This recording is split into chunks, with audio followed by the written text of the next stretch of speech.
Yesterday, I met an Italian designer from Italy who didn't speak any English. And I guess he came to the area, New York, to show him his new product line, Superlative Fashion.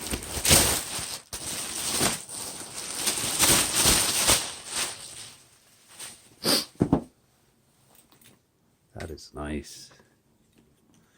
He didn't feel like taking him all the way back to Italy.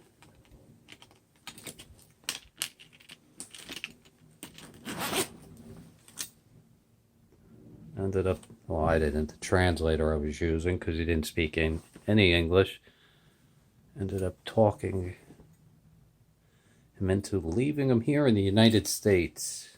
That is nice, right? Dark brown trim on the bottom.